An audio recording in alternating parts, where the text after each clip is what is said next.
부모 자녀 관계가 또 소강 상태를 유지하다가 관계가 확 나빠질 때는 부모님이 나이가 들어서 아파서 또 이렇게 저렇게 부탁하게 될 때예요. 잘 들어주는 자녀도 있고, 그때부터 막 마음 약하니까 부모님을 돌보긴 돌보는데 어려서 그 부모님이 자기한테 야단쳤듯이 부모님을 야단치는 자녀도 있지요. 그래서 인생에 따라서 왔다 갔다 하는데 커다란 맥락은 뭔가 하면은 초창기에는 부모는 강자, 자녀는 약자, 끝은 부모는 약자, 자녀는 강자로 끝나게 된다는 거예요. 부모와 자녀의 관계와 금전적 이슈는 어떤 관련이 있나요? 첫 번째는 뭔가 자녀에 따라 달라요. 우리 부모님이 굉장히 가난하고 힘들게 나를 키웠어요. 그런데 그 자녀도 착한 사람이에요. 그러면은 부모님이 힘들고 가난한데 나를 이렇게 키웠기 때문에 부모님에 대해서 더 깊은 애정을 가져요.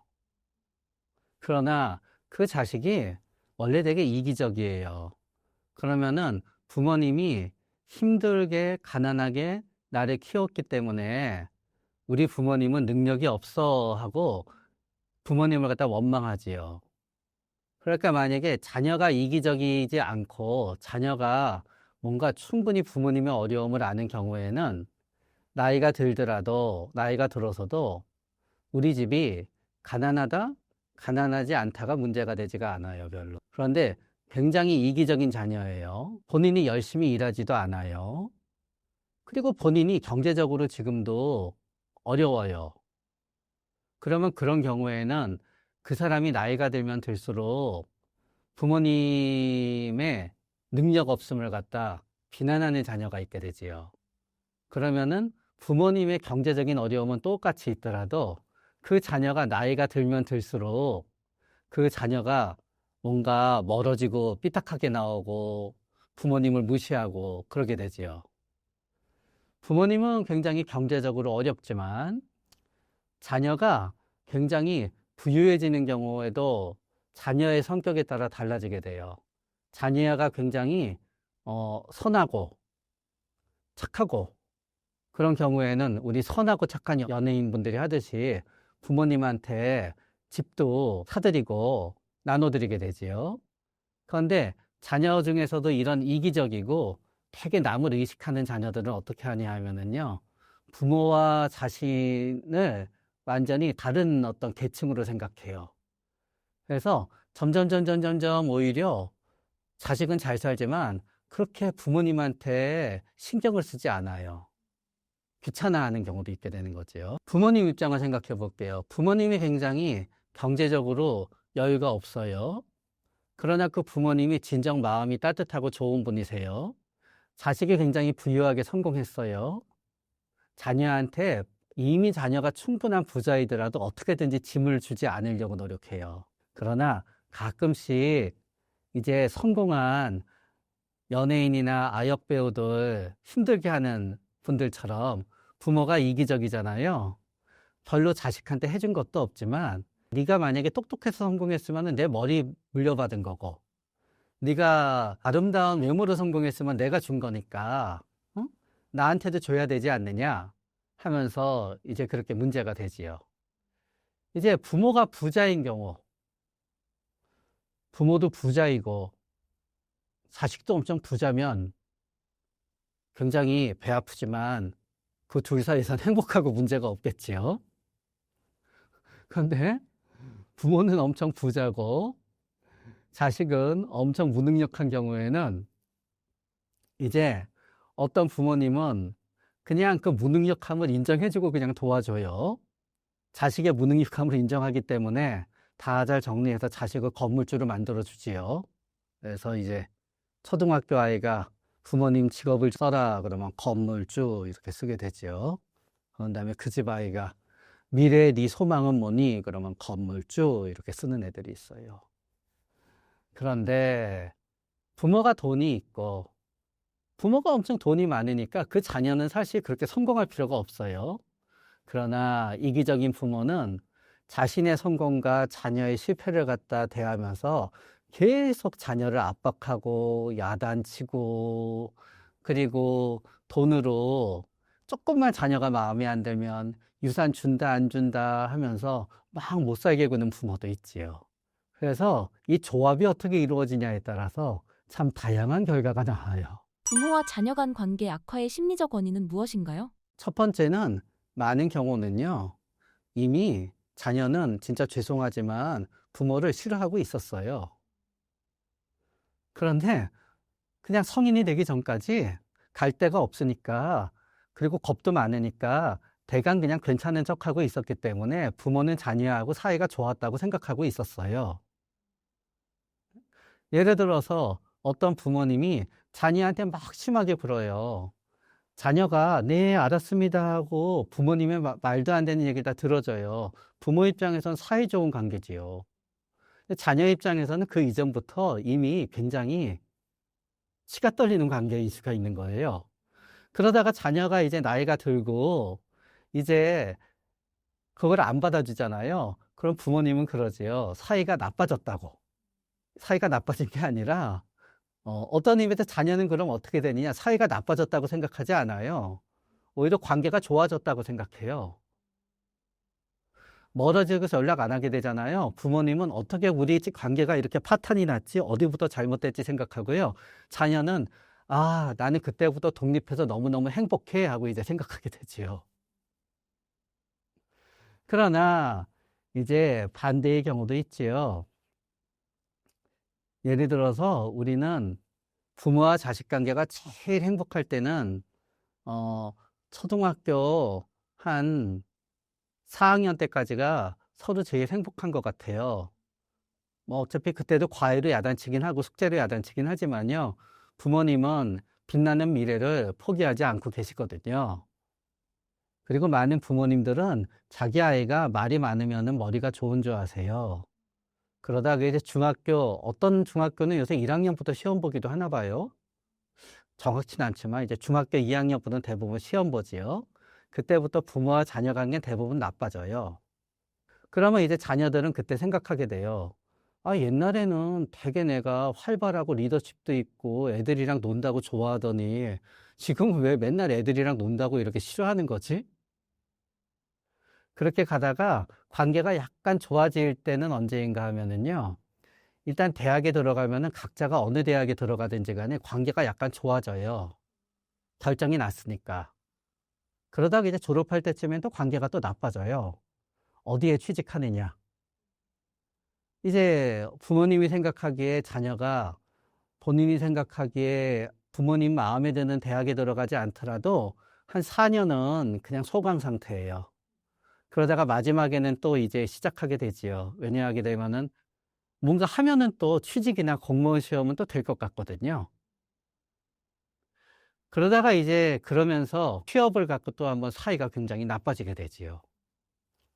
그러다가 이제 부모 자녀 관계가 또 소강 상태를 유지하다가 관계가 확 나빠질 때는 부모님이 나이가 들어서 아파서 자꾸 이렇게 저렇게 부탁하게 될 때예요.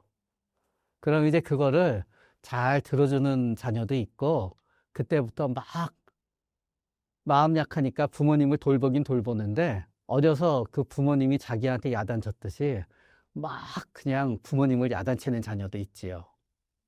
그래서 인생에 따라서 왔다 갔다 하는데 커다란 맥락은 뭔가 하면은 결국은 초창기에는 부모는 강자, 자녀는 약자에서 시작이 되고요. 끝은 부모는 약자, 자녀는 강자로 끝나게 된다는 거예요. 그런데 사이가 나빠지는 경우를 보다가 보면은요, 부모님이 본인이 약자가 되어 가는데 본인을 약자로 생각하지 않고 강자로 계속 유지하려고 그러면은 관계가 나빠지게 돼요. 또 자녀가 자신이 강자가 되었기 때문에 자식은 자기 나이가 40이고 부모님 나이가 70이 됐을 때 내가 10살이었을 때 부모님한테 싫은 얘기 했다고 하면 부모님도 무시하잖아요. 자기가 40살이 돼서 70살인 부모님한테 무슨 얘기 하잖아요. 부모님이 다 이해할 줄 알아요. 넘어갈 줄 알고. 그런데 그때는 자식이 강자가 되어 있기 때문에요. 40인 자녀가 70인 부모한테 뭐라고 이제 말씀드리잖아요. 70인 부모는 마치 30살인 아버지한테 뭐 5살인 아이가 야단 맞을 때처럼 부모님도 되게 무섭고 속상하고 야단 맞으면은 부모님도 되게 마음 많이 상해요. 그래서 결국은 강자가 약자가 되고 약자가 강자가 되는데 거기에 있어서 본인들이 본인의 위치와 본인의 힘을 잘 알고 유연하게 스위치가 되지 않으면은 갈등이 일어나는 경우가 있어요. 자녀와의 관계 회복을 위한 올바른 부모의 자세는 무엇인가요? 가급적 자꾸 어떻게 하려고 하지 않는 게 좋아요. 이게 관계가 나빠지잖아요. 아무리 좋은 말도 다 나쁘게 들려요. 예를 들어서 얘 아침은 먹었니? 하잖아요. 어제 그렇게 싸워놓고 아침은 먹었냐는 얘기가 나오나? 우리 부모님 소시오패스인가? 이렇게 돼요. 그렇다고 해서 2, 3일 연락 안 하잖아요. 또 그러면 그때는 아이, 그래도 부모님인데 한 번 그랬다고 연락을 안 하시나? 또 그래요. 얘야 명절에 굳이 내려올 필요 없다 그러잖아요. 관계가 나빠지잖아요. 내려오란 얘기인가? 왜 이렇게 돌려서 얘기하지? 내려오라고 그냥 얘기를 하지. 에이, 기분 나빠. 안 가. 그러니까 뭔 얘기를 해도 안 좋아져요. 그러니까 아무것도 안 하는 게 어떤 의미에서 어떻게 해야 될지 모를 때는 아무것도 안 하는 게 제일 좋아요. 그런 다음에 그러나 굳이 나는 관계를 회복해야만 되겠다 하면은요. 우리가 용서라고 하는 거를 나눠요. 교환적 용서와 무조건적 용서로. 교환적 용서는 뭐냐? 네가 네 잘못을 갖다 나한테 빌어라. 그러면 내가 용서해 주마. 이제 부모님이 교환적 용서를 바라잖아요. 별로 교환적 용서에 해당되는 용서를 비는 태도가 별로 안 나아요. 그러면 그 부모님께서 진짜 가까워지고 싶잖아요. 우리 부모님이 할 수 있는 거는 무조건적 용서밖에 없어요. 그러나 어떤 자녀들은요, 내가 너를 용서하마라는 거에 대해서도 굉장히 화를 내요. 내가 잘못한 게 없는데 왜 날 용서하지? 그러면은 용서란도 말도 꺼내지 않고 용서해야 되는데 그거를 이제 너스바움이라는 그 윤리 철학자는 한국말로 번역이 참 어렵긴 한데 아량이라고 표현해요. 아량. 아량이 넓다. 그래서 자녀는 전혀 변하지 않는데 관계 회복을 원하면요. 그냥 무조건적 아량으로 무조건 네가 맞아. 그래, 내가 잘못했지. 하는 것밖에 방법이 없을 때가 있어요. 그러나 이게 너무 속상하시면 안 그래도 돼요. 대신 관계는 그렇게 쉽게 가까워지기는 어려워요. 자녀들은 대체적으로 멀어져 있는 상태가 편하거든요. 부모의 강해지기 전략과 냉각기 활용법이란 무엇인가요? 사람들은 참는 거를 굉장히 힘들어해요. 그래서 우리는 항상 선택의 기로에 서 있어요. 그냥 한바탕 쏘아붙이냐, 참느냐. 그건 감정의 문제거든요. 그래서 내가 우리 자녀한테 이거를 쏘아붙이지 않으면요. 내가 속이 타들어가서 미치겠어요. 그런 거 부모님 쏘아붙일 수밖에 없지요. 안 쏘아붙이고 참으면 고통이 더 크기 때문에 쏘아붙이는 거거든요. 그러나 절대로 그게 별로 효과가 있을 거라고 기대하지 마세요. 그리고 가장 우리가 헛된 기대가 뭔가 하면은요. 상대방이 싫어하는 거를 하면서 상대방이 나를 갖다 사랑해 주기를 바라는 거예요. 그냥 나는 내가 하고 싶은 대로 자녀한테 막 얘기할 수도 있어요. 네? 그러나 그만큼 자녀는 나를 더 싫어하고 미워할 거예요. 결국은 자녀가 싫어하고 미워하는 게 그러나 나에게 엄청난 고통으로 다가오잖아요. 나는 이 말을 쏴붙이고 자녀가 나를 더 미워함으로 인한 고통이 내가 참는 고통보다 더 커지잖아요. 그러면은 부모님은 자신도 모르게 악! 했다가 참게 돼요. 그러나 자녀를 공포로 굴복시키기란 건 공포로 굴복시키기가 통하다가 어느 순간 그게 실패했는데 그때는 방법을 바꿔야지 공포로 굴복시키려고 하다가 보면은 더욱더 멀어지고 더욱더 철천지 자식과 부모 간이 철천지 원수가 되지요. 냉각기는 어떤 의미에서 아무것도 안 한다는 의미에서 부모님들은 생각하세요. 이렇게 내가 연락을 하지 않으면은 얘가 뭔가 확 깨달음이 올 거야 하는데 사실 부모님이 원하는 것처럼 큰 깨달음은 대체적으로 오지 않아요. 부모님 아이들 공부해라 야단치다가 이제 야단치지 않으면 아이들이 알아서 뭐 반성할 것 같지만 아이들은 생각해요. 드디어 조금 자유가 왔어. 그래서 부모님들은 이제 포기했다 그러는데 자녀들은 그때부터 아, 이제 좀 편해졌네 하는 거지. 부모님이 나를 포기했어. 어쩜 좋지? 드라마에서처럼 어떻게 하면 이쁨을 받지? 그러면서 더욱더 부모님이 나를 포기하다냐고 죄책감을 가지는 자녀는 있을 수는 있겠지만 저는 별로 보지 못했어요. 그러니까 냉각기를 가지심으로 인해서 감정을 사귀시는 건 좋은데요. 그 냉각기가 자녀가 반성하는 계기가 될 거라고 크게 기대하지는 않으시는 게 나을 듯해요. 관계 회복을 위한 균형 유지의 중요성은 무엇인가요? 네, 밸런스를 맞추는 가장 쉬운 방법이 있어요. 자녀를 화나게 하지 마세요. 그러면 돼요. 이렇게 얘기하고 그러다가 화나게 하는 것 같아? 그러면 멈추면 돼요. 그런데 예, 며칠 동안 괜찮았거든요. 그러면 조금씩 부모님들은 자시도 모르게 다시 수위가 올라가요. 그래서 또 화내잖아요. 그럼 또 그만두세요. 그래서 많은 부모님들은 밸런스를 잘 맞춰요. 이랬다 저랬다.